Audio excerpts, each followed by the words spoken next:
Então, estamos no encontro formativo e essa formação ela não é para o intelecto. Nós ocidentais temos um amor profundo pela razão, pela inteligência, pela intelectualidade ou pelo intelectualismo. Não. A formação ela é para o coração. É para nós aprendermos a nos relacionarmos com Deus. Nos relacionarmos com o seu Filho Jesus e chegarmos ao coração do Pai e fazer com que o coração do Pai chegue até nós. E também para que nós nos relacionemos uns com os outros. Porque a partir do momento em que nós entramos já no corpo de Cristo, e esta é a nossa realidade espiritual, nós somos membros do corpo santíssimo de Jesus, é uma graça que só nós batizados temos. Então, à medida que nós estamos já nessa atmosfera de união, de comunhão com Deus, a nós resta conservar a presença e alimentar essa presença divina em nós, que nos enche de alegria, de força, de esperança, em outras palavras, que nos faz viver como filhos. Porque a nossa grande tarefa no mundo é viver como filhos de Deus.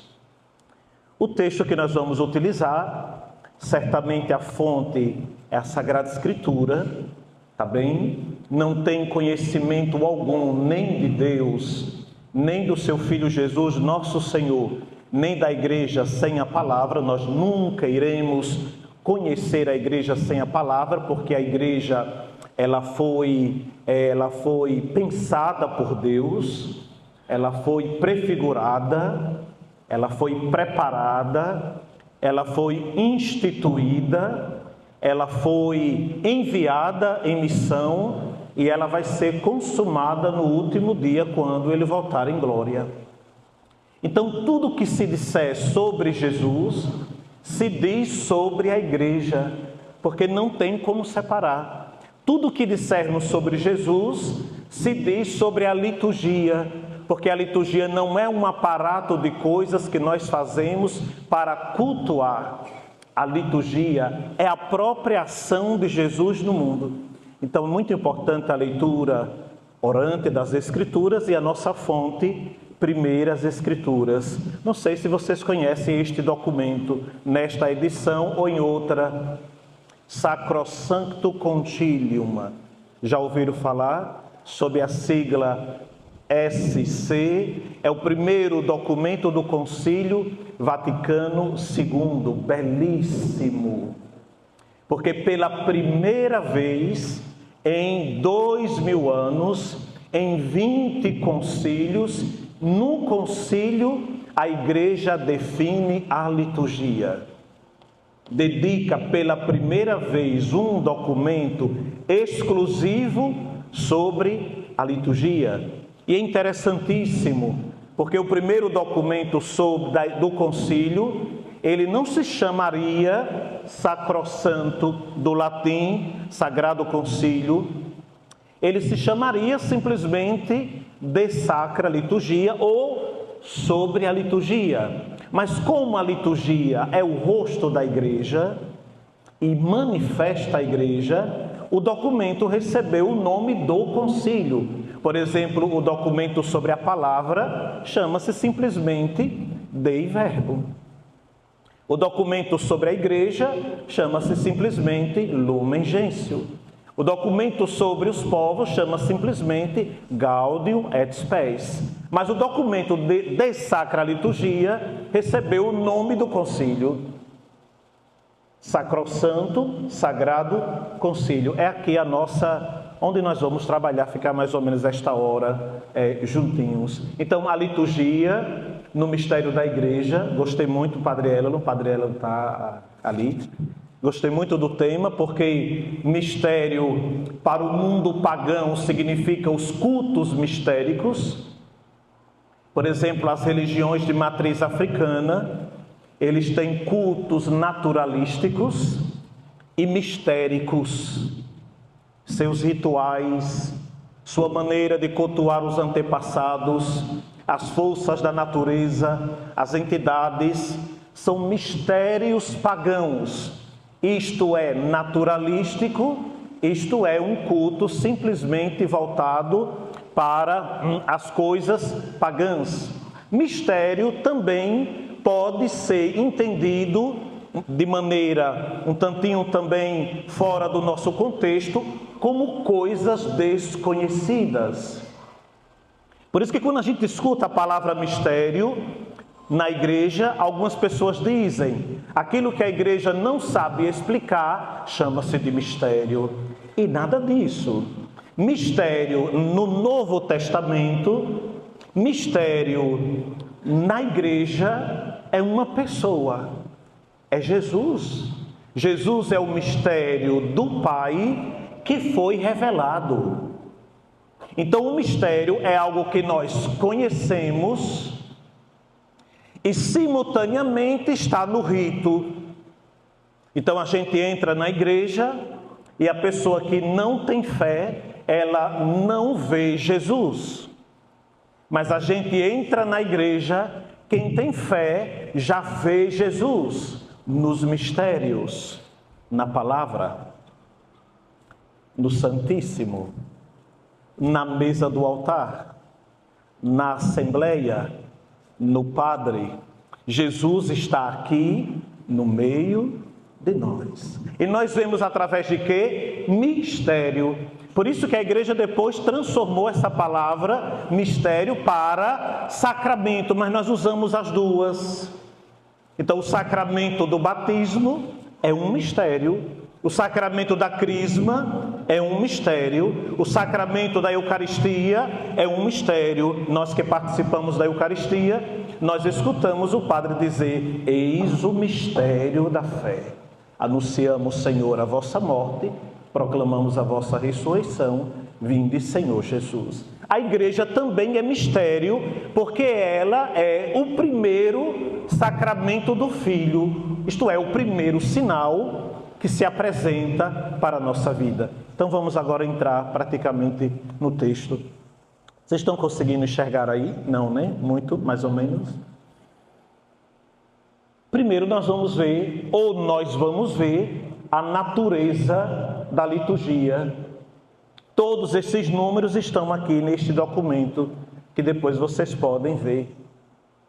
Então Jesus, consegue ler o que está lá em cima? Jesus é o quê? O único. Por que ele é Salvador do mundo? Não é porque é a melhor das religiões, ou a mais importante. É porque Jesus, antes de o Pai criar todas as coisas, o Pai gerou um protótipo. Isso é interessantíssimo. O seu Filho. Então Jesus se torna a cabeça de todo criado. Jesus é a cabeça da humanidade e a cabeça da igreja. Vocês já ouviram essa passagem bíblica. Tudo foi feito por ele e para ele. Então os espíritas vão encontrar vida só em Cristo. Os budistas vão encontrar vida só em Cristo. Os ateus vão encontrar vida só em Cristo. Porque Cristo não é uma questão religiosa, Ele é a nossa religião. Cristo é a única porta para se chegar ao Salvador, ao Pai, salvando-se nele. Não tem como nós, e aqui por isso que a igreja prega constantemente que só um Senhor e Salvador, debaixo dos céus, diz o livro de Atos dos Apóstolos, nenhum nome foi salvo pelo qual nós possamos ser salvos, a não ser o nome de Jesus. Então está lá Deus, que quer que todos os homens se salvem e cheguem ao conhecimento da verdade. Está citando a primeira carta de Timóteo, é São Paulo que escreve, tendo falado outrora muitas vezes e de muitos modos aos nossos pais pelos profetas, quando chegou a plenitude dos tempos, enviou o seu Filho, feito carne, ungido pelo Espírito Santo, para evangelizar os pobres, para evangelizar os pobres, curar os contritos de coração, como médico da carne e do espírito, mediador entre Deus e os homens. A sua humanidade, bem importante isso aqui, a sua humanidade foi na unidade da pessoa do Verbo, vamos ler juntos? O instrumento da nossa salvação. Então Deus se utiliza, Deus se utiliza do corpo, da humanidade do seu Filho para salvar. Basta olhar para a cruz, basta olhar para o lenho da cruz. Então, na unidade da pessoa do Verbo, o Pai utiliza como instrumento de salvação o seu Filho. Por isso, em Cristo, vamos ler, plenamente, plenitude do culto. Isso é interessantíssimo. O que o batismo fez? Nos trouxe do mundo para dentro de Cristo. Essa semana eu explicava na missa. Eu perguntei, vocês já rezaram por acaso pedindo a Deus a graça de entrar no céu? Sim. Vocês já rezaram a graça pedindo a Deus a possibilidade? Sim. Aí eu disse, todo mundo se assustou, disse, vocês estão rezando errado. Porque o cristão não reza para entrar, porque nós já entramos no batismo. O cristão reza para não sair. Lembra da parábola? O reino dos céus é comparado a um rei que preparou a festa de casamento para o seu filho. O casamento era para ele, porque tudo foi feito por ele e para ele. Graças a Deus. Chamou os judeus não quiseram. Chamou os povos pagãos e os povos pagãos não quiseram. Vá nas encruzilhadas. Chame todo mundo, bons e maus. É isso que nós somos. Nós somos pessoas boas, mas também nós somos pessoas más. Todo mundo tem suas ruindadezinhas. Vocês têm? Mas o Senhor nos quer para si. Nós com as nossas ruindadezinhas e as nossas bondades. E a festa começou, foi uma maravilha. Aí, de repente, o administrador chega no meio da festa e encontra um que não está com a veste. E ele é expulso. Se recorda da parábola? Então, na verdade, pelo batismo, todos entram na festa solene do Filho Jesus. Mas quem entra e não mantém a veste limpa, vai ser convidado a sair. Então nós não rezamos para entrar no reino, porque o Pai já mandou, colocou o reino dentre nós. Nós rezamos para sermos perseverantes, para sermos santos, para não sairmos do reino. Então esta obra da redenção, chama-se redenção dos homens e da glorificação perfeita de Deus, prefigurada pelas suas grandes obras no povo da antiga aliança, vamos ler, realizou-a Cristo Senhor, principalmente pelo quê? Da sua bem-aventurada paixão, ressurreição dos mortos, gloriosa ascensão, e em que, morrendo e ressurgindo, belíssimo. Padre, mas o senhor não veio falar de liturgia? Já estou falando de liturgia. Por gentileza, teremos na nossa mente a parte jurídica, que ela é muito importante, como celebrar. E coloquemos na nossa mente a teologia litúrgica, porque na igreja o que se celebra acontece. Alguém vai para aquela mesa ali e o que se lê não está lendo para alguém ou para alguns, para que depois o texto seja explicado como algo do passado. O que se lê ali está acontecendo, atualizando-se em Cristo Jesus. Belíssimo. Então, quando a gente celebra a Eucaristia, por exemplo, aquilo que está ali na cruz, o mistério, vem para a mesa, vem para dentro de nós. Já ouviram o que o padre e os ministros dizem quando dão a comunhão? Qual é a frasezinha que eles usam? O corpo de Cristo. Essa frase não é do padre, nem é dos ministros. Essa frase é de Santo Ambrósio.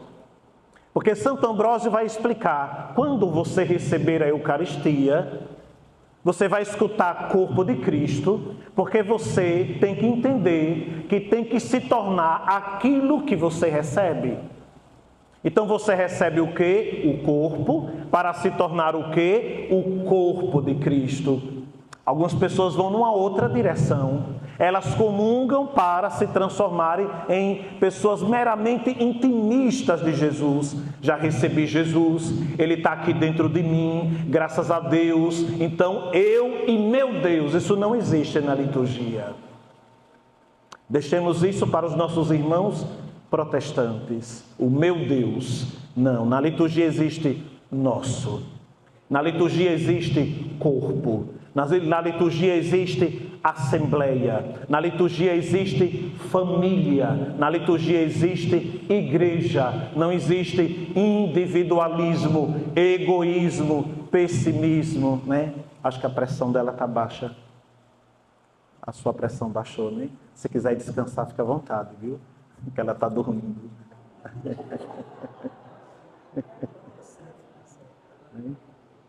Estão entendendo?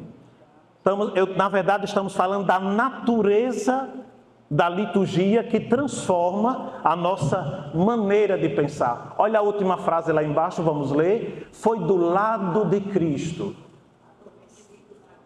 que nasceu admirável de toda a igreja. Não foi do coração do Santo Padre, o Papa. Não é do coração dos padres. A nós, pastorais e movimentos, se nós não existirmos, ou se nós não existíssemos, a igreja não existiria. Oh, quanta bobagem! Isso é tolice. Não, a igreja nasce de onde? Dali. Gosto de São Tomé. Lembram como São Tomé, 8 dias depois, o Senhor se apresenta no meio deles e diz: a paz esteja convosco. Tomé chega na chaga, que na verdade não é uma ferida. O texto diz é uma marca, é um selo.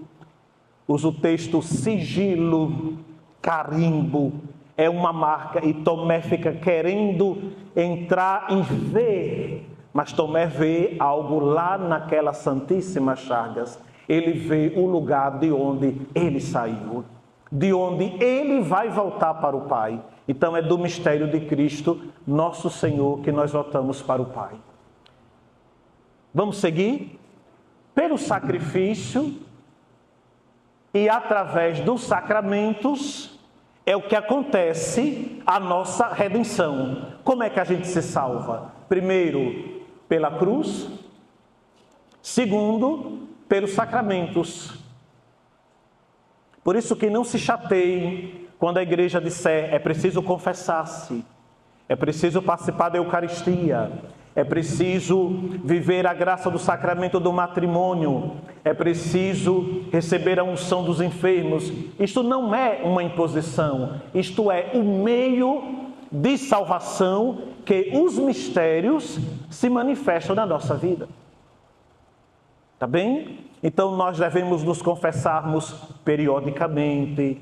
Caso alguém não tenha contraído o sacramento do matrimônio, é chamado a fazer para viver na graça de Deus. Caso alguém não tenha amor à Eucaristia dominical, é preciso desenvolver e compreender o que seja, porque senão nós vamos aprotestantizando a nossa fé.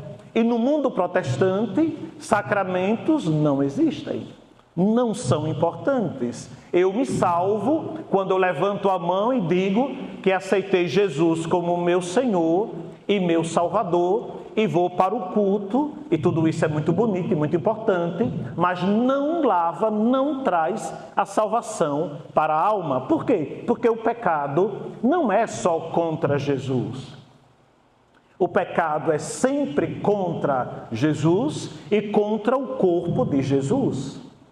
O que é o corpo de Jesus? A igreja. E a igreja, nós pecamos contra ela. Então, seu pecado venial é contra Deus e contra a igreja. Seu pecado grave é contra Deus e contra a igreja. Por isso que quando a gente se arrepende, a gente se confessa a Deus, nosso Senhor, e se confessa também à igreja através do ministro. No início das santas liturgias, quando a gente reza, como é que a gente diz? Confesso a Deus Todo-Poderoso. Belíssimo. E a vós, irmãos e irmãs, a gente diz todo dia para Deus, para o ministro que preside e para uns aos outros que somos pecadores. E é muito explícito, porque nós dizemos que somos pecadores, pensamentos, palavras, atos e omissões. Depois a gente volta para o altar e diz: minha culpa, minha tão grande culpa. Antigamente nos mosteiros, e ainda é nos mosteiros, não sei se já entraram em algum mosteiro beneditino, Salvador, ou no outro mosteiro, o Santíssimo está aqui, ou está o altar, mas os bancos não estão dispostos como nós colocamos nas igrejas. Os bancos estão de frente para o outro. Os monges rezam de frente para o outro, isto é, diante do corpo da igreja. Por isso que quando rezo o confesso, eles estão confessando um ao outro: eu sou pecador, minha culpa, minha tão grande culpa. Então, assim como Cristo foi enviado pelo Pai, assim também Ele enviou os apóstolos, cheios do Espírito Santo, não só para que, pregando o Evangelho a toda criatura, anunciassem que o Filho de Deus, pela sua morte e ressurreição, nos libertara do poder de Satanás e da morte e nos introduzira no reino do Pai, mas também para que realizassem a obra de salvação que anunciavam mediante o sacrifício da cruz e os sacramentos, à volta dos quais gira toda a vida litúrgica. Entenderam? O sacrifício de Cristo e os sacramentos nos faz girar em toda a vida litúrgica. Já observaram o padre que preside em qualquer liturgia? Ele chega diante do altar, ele reverencia a mesa, coroinhas vão para lá, ministros vão para cá, outros vão para ali, acolá, mas nós padres temos um giro preciso para caminhar no altar. Já observaram? A gente sempre entra por aqui. Já viram? E a gente beija, preside, prega, volta, e quando termina a missa a gente não volta por ali.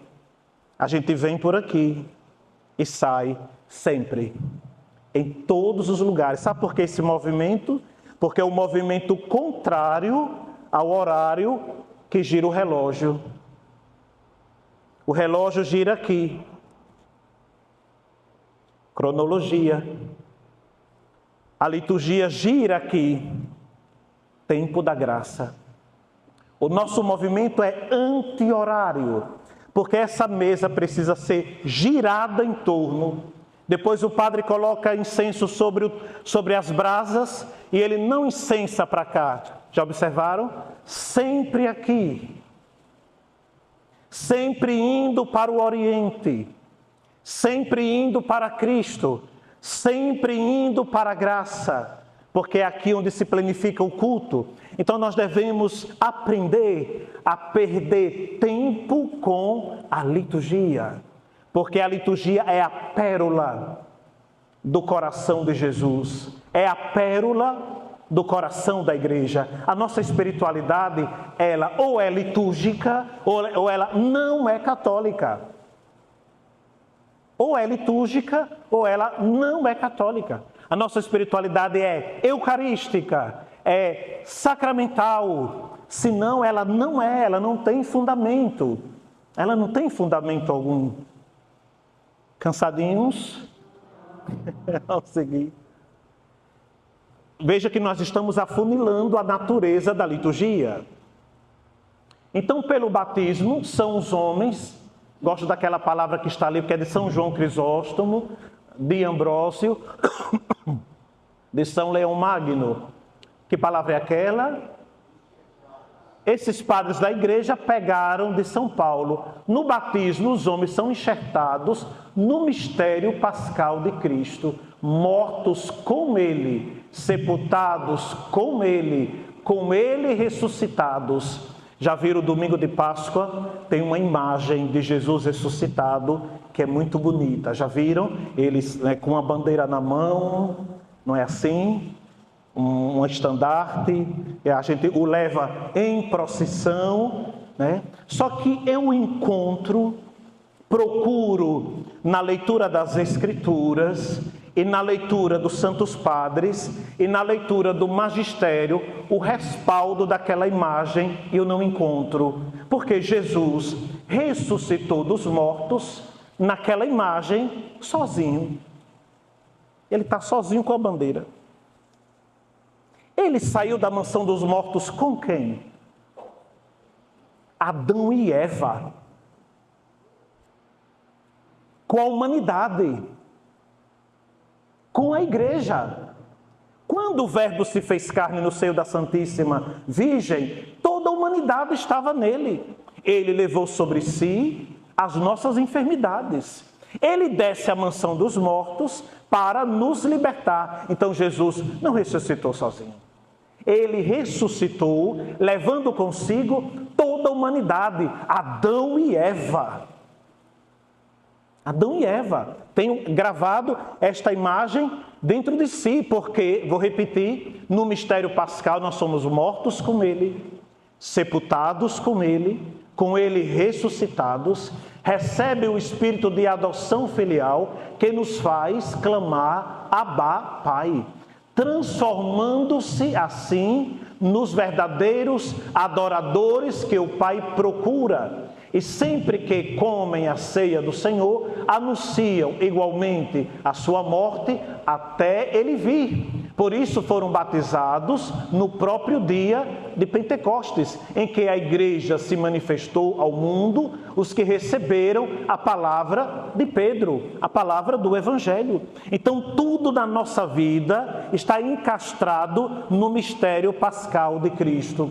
Tem uma novidade para vocês que não é nova, na verdade. Você já é uma nova criatura. Basta viver esta graça que está no seu coração.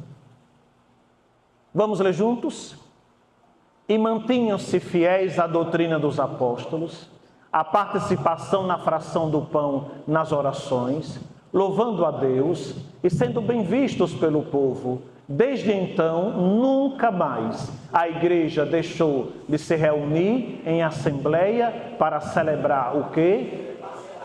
Lendo o que se referia a ele em todas as Escrituras, celebrando a Eucaristia, na qual se torna presente o triunfo e a vitória da sua morte, e dando graças a Deus pelo seu dom inefável em Cristo Jesus, para louvor da sua glória, pela virtude do Espírito Santo. O que é que a gente celebra todo dia e sempre? Amém? Está escrito ali. Se alguém perguntar a você o que é a missa, o que é que você vai responder? A celebração do mistério pascal. Se alguém perguntar para você o que é o batismo, o que é que você vai responder? A celebração do mistério pascal. Se alguém perguntar a você o que é a crisma, é o quê? E o que é a unção dos enfermos, é o quê? Porque a Páscoa de Jesus veio fazer o que na nossa vida? Veio destruir. A palavra é pesada. Destruir as obras do demônio, destruir as obras do mundo, isto é, o espírito mundano, destruir as obras da carne. O mistério pascal veio fazer o que na nossa vida? Veio enxertar-nos da obra redentora do seu Filho Jesus. E onde isto se manifesta? Na liturgia. A gente costuma ouvir: eu não preciso ir na igreja para ter fé. Vocês concordam com isto? Não tem condição. A fé não é um sentimento pessoal. A fé é recebida. A fé é transformada. Então existem os católicos que se dizem católicos não praticantes. Isso não existe. Eu sou católico não praticante. Não, a pessoa é só batizada. Ela é só batizada. O católico só é aquele que se reúne em assembleia para adorar o seu Senhor, para estar na presença. Por isso que nós precisamos evangelizar as nossas famílias católicas, entre aspas. Precisamos que evangelizar. Temos que falar de Deus. Temos que levar Deus para essas pessoas. Não queremos julgá-los, nem criticá-los, nem ofendê-los. Por isso que quando vocês chegarem em casa depois da Santa Missa, se um filho, ou a filha, ou o esposo, ou a esposa, que não vem à missa, não fique chateado. Quando sair para vir na missa, ou quando voltar, domingo que vem, ou você vai, ou a casa cai. Não, não precisa não. Como é que nós vamos envolvê-los, seduzi-los? Nós vamos com a nossa alegria, com o nosso testemunho. Você deve chegar em casa sorrindo, alegre, beijando todo mundo, feliz. Aí todo mundo dentro de casa vai dizer: mamãe, quando vai nesta igreja, volta com um sorriso aqui. O que será que acontece naquela igreja? Vou lá para ver o que é. E a pessoa vai despertando para uma experiência de amor que é transmitida por nós. Mas se nós católicos formos munzubudos, cara fechada, ranzinza, brigões, pessoas chatas, nem eu, padre, vou naquela igreja. Não é assim? Você deve ser envolvido. Recordo-me muito o profeta Jeremias. O profeta Jeremias, no auge da sua crise, pregando sobre o exílio da Babilônia, e ninguém acreditava no que Jeremias dizia, todo mundo perseguia Jeremias, Jeremias pensou em desistir.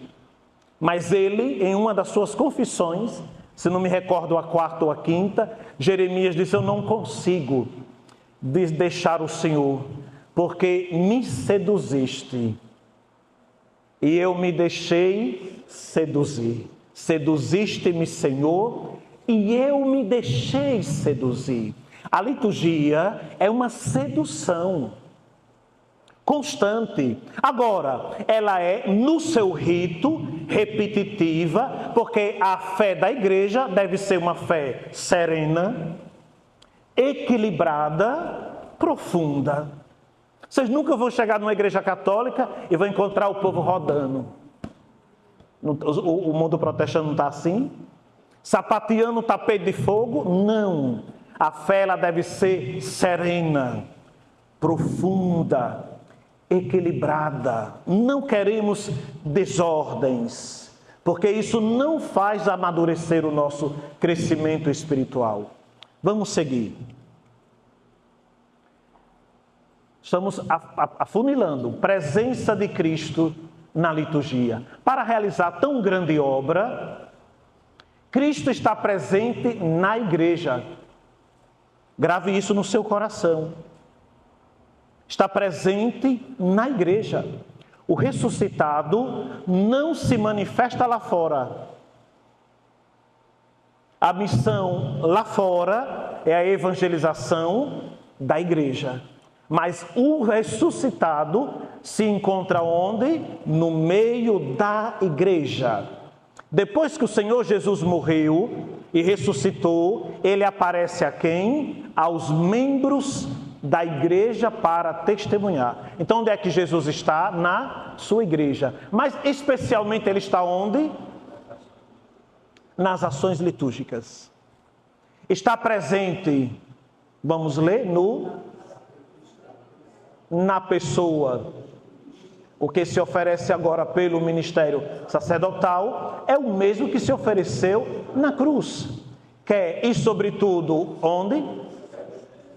Está aqui, no tabernáculo, nas espécies eucarísticas. Está presente onde? Nos sacramentos. De modo que quando alguém batiza, está presente mais onde? Pois... E mais ainda, enfim, quando ele que prometeu, onde estiverem 2 ou 3 reunidos em meu nome, eu estou no meio deles. Que belo! Então a gente não vem na igreja para ver o padre. A gente não vem na igreja para ver o bispo. A gente não vem na igreja para ver o Santo Padre, o Papa. Nós amamos os nossos ministros. Mas nós estamos na igreja porque foi ele que nos reuniu. Foi ele que nos atraiu. Então Jesus está presente na igreja, nas ações litúrgicas, mas está presente na palavra. Por isso que quem lê, deve ler bem, com tranquilidade.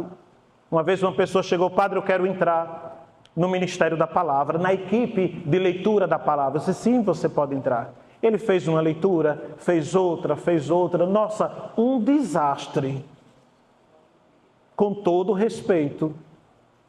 Na 3ª, 4ª missa na sacristia, se meu irmão, quero agradecer seu serviço, sua dedicação, sua disponibilidade, mas você não está adaptado à leitura. É preciso ler bem.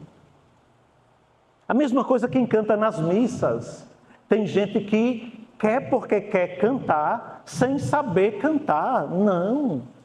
Tá? Deus acolhe a todos, a igreja também, mas você precisa ensaiar. Precisa fazer técnica vocal.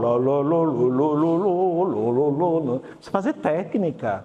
Porque Jesus está presente na liturgia. Né? Aí nós vivemos de vidas improvisadas, vida afetiva improvisada, vida acadêmica improvisada, vida profissional improvisada e vida espiritual improvisada. Só que a vida espiritual não conseguiremos improvisá-la.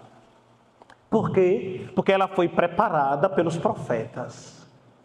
Ela foi manifestada no Filho e ela se realiza na liturgia. Então nós não podemos improvisar as coisas. Então Jesus está presente na palavra, na espécie eucarística.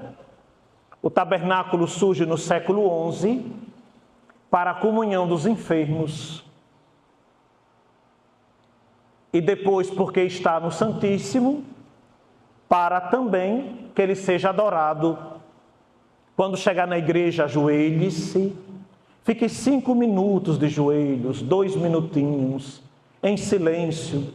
A gente chega na igreja: bom dia, como vai? Boa noite, olá, como está? Depois que a gente bateu as 7 freguesias da paróquia, falou com todo mundo, que a gente passa diante de Jesus nosso Senhor e diz: o senhor está bom? Não. Por isso que os silêncios, os católicos ainda mascam chiclete na missa, na igreja, atendem telefone, conversam e botam tudo debaixo do banco, né? Aqui já encontrei um, está aqui. Já pensou como é porque nós não entendemos o mistério. É mais do que educação, é mais do que isso. É entender o mistério de onde eu estou. Eu estou ali na paróquia Nossa Senhora de Lourdes. Meu Deus, tem missas e missas que eu tenho que iniciar dizendo: gostaria de pedir que as pessoas tirassem os bonés da cabeça. Aí teve uma pessoa que no meio da assembleia disse: eu não tiro. Eu disse: não tem problema, eu também não presido. E eu sentei. sem problema nenhum. Não fiquei uma gota de raiva, sorrindo. Senti. Foi aquele minuto, foi 1 minuto, um pouco menos, que parecia 3 horas. Né? Aí quando a pessoa tirou o boné, eu me levantei, em nome do Pai, sem problema nenhum. O zelo pelas coisas do Senhor, pela casa do Senhor, pelos divinos mistérios, trepidam nas nossas veias. Porque é Cristo e é a obra de salvação, é a obra da graça divina. Né? Então, a liturgia vai educando a gente a ser equilibrado, a ser feliz, a ser alegre, a poder silenciar, porque o Senhor está presente nos seus divinos mistérios. Que oração? Virgem Mãe de Deus. Voou. Vamos lá, vamos ler juntos aqui. Em tão grande obra, que permite que Deus seja perfeitamente glorificado e que os homens se santifiquem, Cristo associa sempre a si a igreja, sua esposa, muito amada, a qual invoca o seu Senhor e por meio dele rende culto ao eterno Pai. O que é que vocês estão percebendo? Quem faz a liturgia é Jesus. Ele associa a si, no culto, a igreja ao Pai. O liturgo é Cristo. Vamos seguir. Agora chegamos no conceito fundamental de liturgia. O que é que está escrito? Com razão. Como? Caso alguém pergunte a você o que é liturgia, você vai simplesmente responder aquilo. O exercício da função. Porque Cristo é sacerdote. E ele exerce a função dele através dos sacramentos. Na missa, quem preside é o sacerdote, mas quem age é Cristo. No batismo, os ministros batizam, mas quem batiza é Cristo. Sempre é Cristo. Vamos seguir? Nela, os sinais sensíveis, e cada um à sua maneira realizam a santificação dos homens. Nela, o corpo místico de Jesus Cristo, cabeça e membros, presta a Deus o culto público e integral. Sinais. Então, os mistérios, no exercício da função de Cristo, é por meio de sinais. Tem 3 sinais fundamentais da fé católica. Quais são? Vocês se recordam? Sim. Exatamente ele mesmo. Qual é o primeiro sinal? Vamos abrir o livro do Gênesis.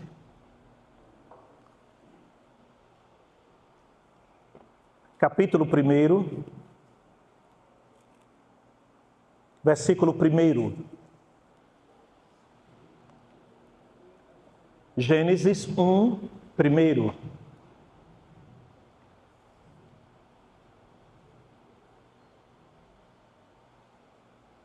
Encontraram? No princípio, Deus criou o céu e a terra.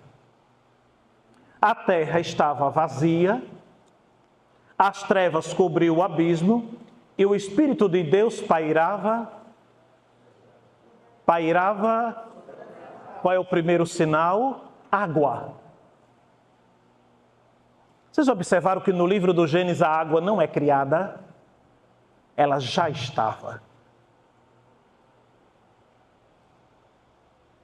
Ela já estava.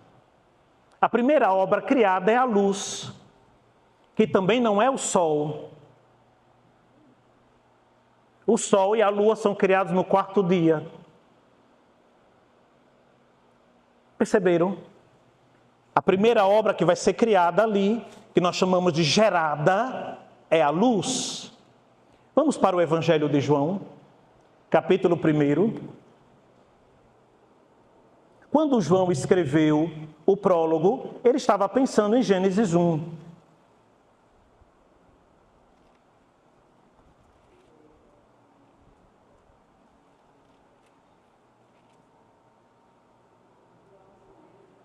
João 1, versículo 1 também. No princípio era a palavra. E a palavra estava junto de Deus. E a palavra era Deus. Ele existia no princípio junto de Deus. Tudo foi feito por meio dela, e sem ela nada foi feito de tudo que existe. Nela estava a vida, e a vida era o quê?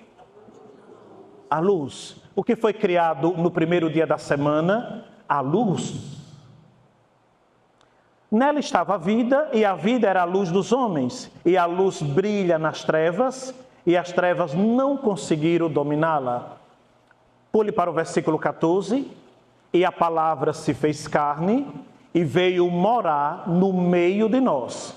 Nós vimos a sua glória, glória que recebe do seu Pai, como Filho único, cheio de graça e verdade. Então, o primeiro sinal que traz a luz é a água. Onde é que a gente usa a água? No batismo. Belíssimo. O que aquele sinal significa? Samuel não pode responder isso porque ele já sabe. O que esse sinal significa? A água significa duas coisas. A água significa morte e vida. Sepultura e útero.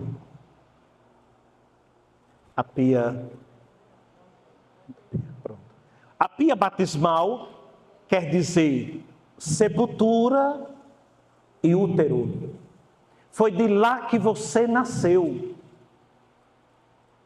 Não iremos aprofundar porque o nosso encontro não é sobre o batismo. Mas eu falaria até final de 2026 sobre isto. Qual é o segundo sinal? Aprendendo o primeiro, você sabe o segundo. Qual é o segundo sinal? O primeiro é o quê? A água. Qual é o segundo? O óleo. Estamos falando de sacramento. O óleo. De onde vem o óleo? Não vou pegar a passagem bíblica.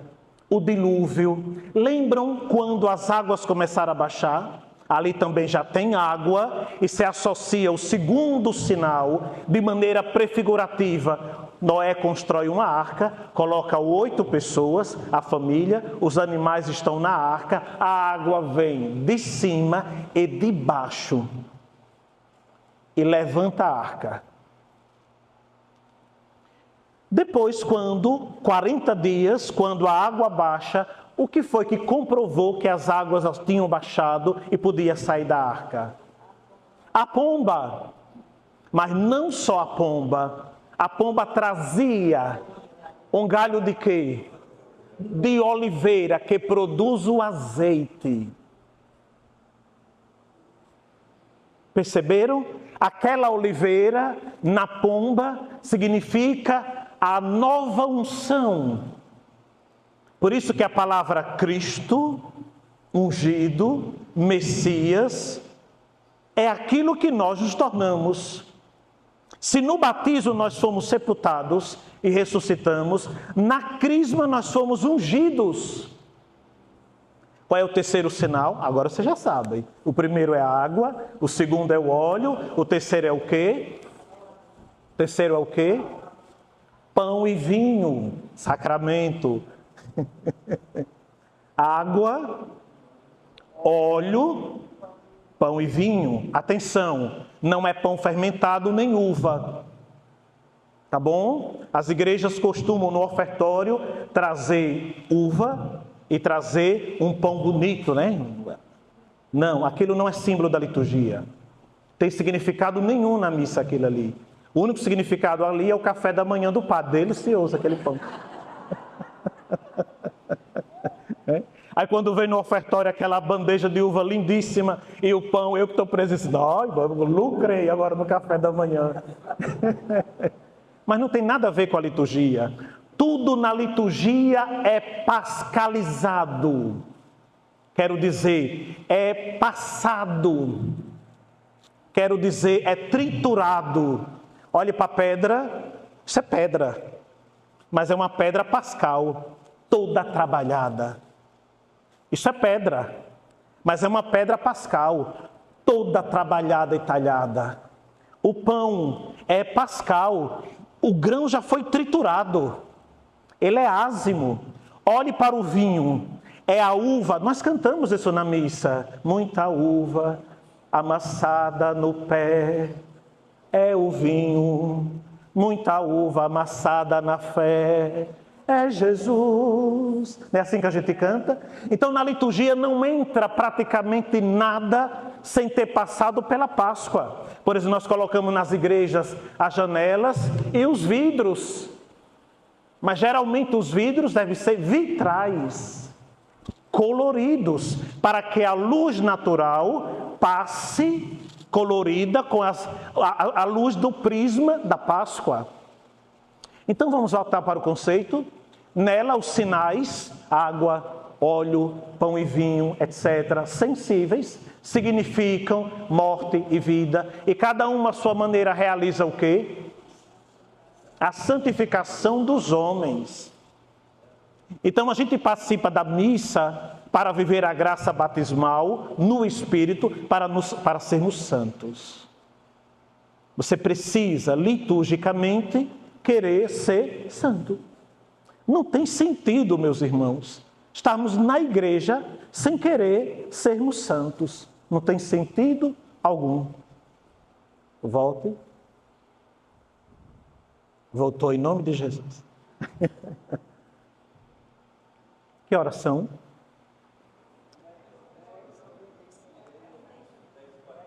10h40. Mais 10 minutos a gente conclui. Pode ser? Portanto, vamos ler juntos aqui. É por ser obra de Cristo, sacerdote e do seu corpo que é a igreja, cuja eficácia, com o mesmo título e no mesmo grau, não é igualada por nenhuma outra ação da igreja. Não tem nada que se compare à liturgia. E vou seguir. A liturgia terrena antecipa a liturgia celeste. Onde é celebrada a liturgia? Geralmente a gente diz na igreja e depois no céu. Invertam. A liturgia é celebrada no céu e reverberada na terra. A liturgia não é na terra. A nossa da terra antecipa o que nós veremos para sempre no céu. Quando a gente diz, quando morrermos, vamos ficar no céu descansando. Nem se iluda. Tá bom? Nem se iluda. No céu, você vai esqueirar-se aos anjos, arcanjos, tronos, querubins, potestades, dominações, virtudes, anjos, para o louvor e para a intercessão. O Senhor não nos quis simplesmente nos criar e nos deixar aqui na terra. Ele nos associou, já aqui na terra, ao mistério, para que lá no céu também nós fôssemos associados para o louvor e a intercessão. Lá nós vamos trabalhar, é muito. O que lá nós não teremos? Cansaço, fome, tristeza, amargura, etc. Tal. Isso nós não teremos. Imagine só, não precisa ir para a academia, não precisa comer, não precisa nada. Completamente planificado, integrado, feliz, 100% consciente, diante do Cordeiro, adorando. Adorando. Lá nós iremos ver a Santíssima Virgem. Lá nós iremos ver Santa Luzia, iremos ver São José, iremos ver Santa Teresinha, iremos ver os nossos parentes que morreram, todo mundo enfileirado diante do Cordeiro. Gosto dessa imagem, diante do Cordeiro, porque lá tem altar, lá tem liturgia da palavra, lá tem sede presidencial, lá tem Cordeiro, lá tem assembleia orante. Já ouviram falar de Scott Hahn, aquele pastor que há umas décadas ele foi para a solenidade da Assunção de Maria, por educação, que alguém convidou para participar da missa. E pela primeira vez, ele que nunca tinha ido numa igreja católica, disse: meu Deus do céu, no mundo tem uma igreja que celebra aquilo que se lê nas Escrituras. Ele, especialista no livro do Apocalipse, tinha estudado a Jerusalém Celeste a fio. Ele disse: meu Deus, a Jerusalém Celeste está reproduzida na Igreja Católica. Não posso mais ficar aqui, no mundo protestante. E aí ele faz o processo. 10 anos depois vem a sua esposa, e junto com ele vem uma gama enorme de evangélicos protestantes, e agora nós estamos vendo um êxodo enorme de pessoas protestantes vindo para a igreja, não por causa dos padres, mas por causa do mistério divino. Não vou aprofundar aqui. A liturgia, o lugar da liturgia na vida da igreja. A Sagrada Liturgia não esgota toda a ação da igreja, porque os homens, antes de poderem participar da liturgia, precisam de ouvir o apelo, a fé e a conversão. Então a igreja evangeliza, ela não só está na liturgia, mas a igreja evangeliza, a igreja tem as pastorais, os movimentos, os grupos, cuidam dos pobres, etc. tal. Contudo, já estou para terminar, a liturgia é simultaneamente, vamos ler?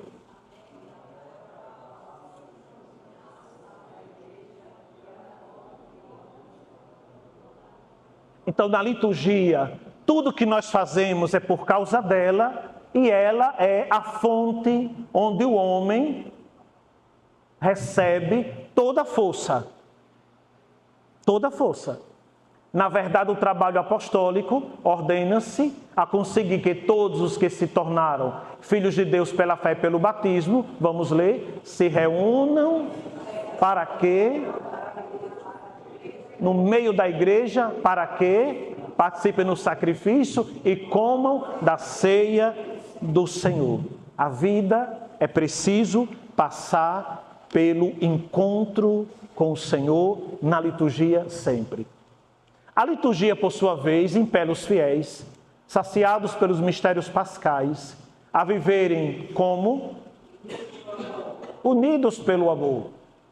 Pede que seja o quê? Que sejam fiéis na vida, a quanto recebam pela fé e pela renovação da aliança do Senhor com os homens na Eucaristia, e aquece os fiéis na caridade urgente de Cristo. Da liturgia, pois, em especial da Eucaristia, corre sobre nós, como de sua fonte, a graça, e por meio dela conseguem os homens, com total eficácia, a santificação em Cristo e a glorificação a Deus, a que se ordenam, como a seu fim, todas as outras obras da igreja. Eu estou vendo ultimamente muitas pessoas muito carentes, não é? De atenção, de uma palavra, de uma orientação, mas ao mesmo tempo eu estou vendo as pessoas muito distraídas. Se nós nos interiorizássemos mais a palavra, a oração, a liturgia, nós não ficaríamos simplesmente vagando por aí. Para assegurar esta eficácia plena, é necessário, porém, que os fiéis, vamos ler, celebrem a liturgia com... Depois, unam a sua mente às palavras, que pronuncie, coopere com a graça de Deus, não aconteça de a receber em vão. Quantas missas eu celebro, presido, e digo por Cristo nosso Senhor, e o povo diz, amém. É uma preguiça para rezar, uma preguiça para interiorizar, uma preguiça para dizer amém. Parece que a pessoa está forçada, é porque ela não conhece. A pessoa não ama ainda. Vida espiritual extralitúrgica. A participação na Sagrada Liturgia não esgota todavia, a vida espiritual. O cristão, chamado a rezar em comum, deve entrar também no seu quarto para rezar a sós ao Pai. Segundo o que ensina o apóstolo, deve rezar sem cessar. Isto é, a liturgia vai levar você para a oração pessoal, com uma palavra. Ninguém vai ter boa vida litúrgica, sacramental, se não tiver oração pessoal. Não vai conseguir. Tá? As duas coisas estão profundamente unidas. Eu disse, vou pegar só a sacrossanto, porque vai ser rápido, enxuto, tranquilo, mas eu não consigo fazer. Então vou para o finalzinho, aqui é a conclusão. Tem um livro maravilhoso de Goffredo Boselli sobre o sentido espiritual da liturgia. Ele diz, assim como as Sagradas Escrituras, também a liturgia tem necessidade de ser compreendida. Por isso, parabéns, Padre Elano, e vocês que estão estudando, porque vocês querem compreender. A liturgia deve ser meditada. Não basta simplesmente ir. Ela tem que ser meditada, ela tem que ser interiorizada, a fim de se tornar oração. Não se trata de compreensão meramente intelectual, mas de uma compreensão espiritual e existencial, que é necessitada, todavia, do esforço e do empenho da inteligência, naturalmente. Então, nós fizemos a natureza da liturgia. Nós não entramos em aspectos jurídicos, não entramos em aspectos celebrativos, só um pouquinho, não entramos em aspectos mais históricos, não entramos em aspectos pastorais, ficamos mais com o aspecto teológico e espiritual. Amém.